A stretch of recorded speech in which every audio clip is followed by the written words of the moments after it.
bunch. We're all accustomed to car ferries, of course, but the one we took from Red Hook over to St. John was a bit more rustic than the Stella Maris ferry, and the waves much more active. Mary slipped Mama one of her little yellow pills when we left the airport as a preventative measure. I'd been looking forward to our trip for months.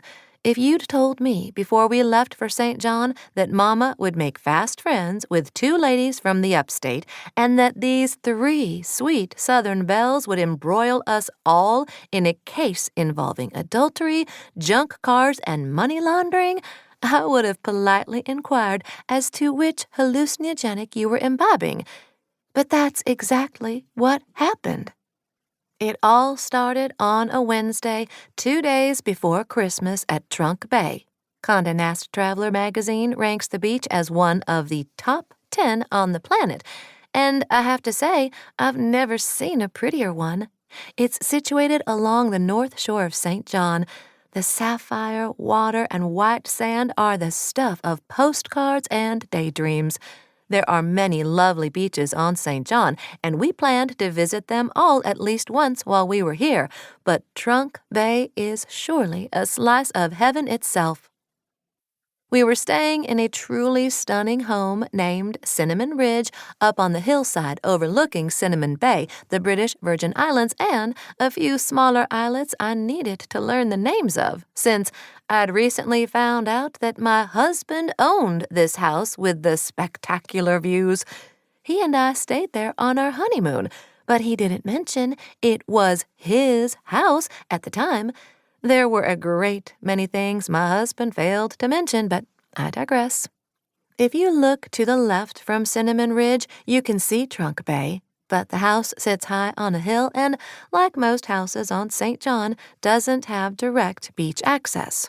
For that, we'd piled in the jeeps early that morning and carefully motored down the mountainous road that St. Johnians called Highway 206 and Mama compared to a goat path.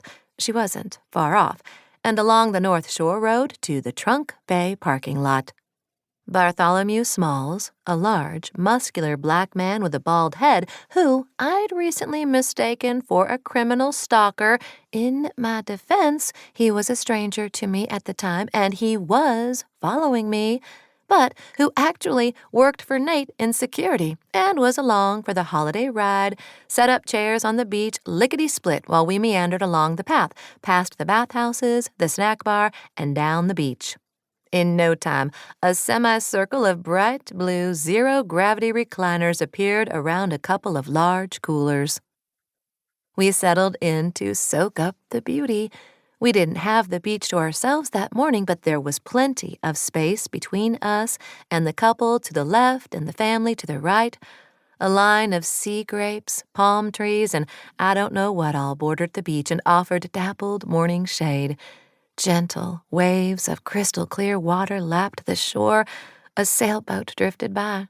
Lush, green islets dotted the band of the Atlantic Ocean directly in front of us. It was positively idyllic. As I mentioned, Colleen takes her duties quite seriously. She'd come with us on vacation, bless her heart. At that particular moment, Colleen stood guard over my family from a hammock between 2 palm trees.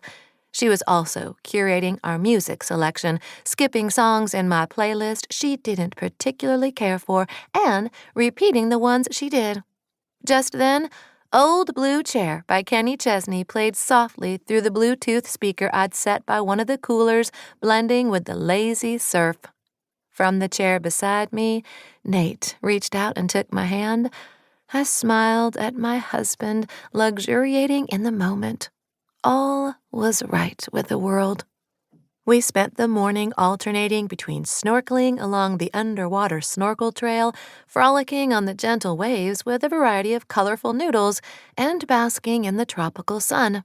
At lunchtime, we pulled a picnic from the cooler and feasted on an array of sandwiches, chips, fruit, and brownies. Afterwards, we meandered down the beach as far as we could go. When we reached the rocky point that separated Trunk Bay from Jumbie Bay, we turned around and walked the length of the beach in the other direction.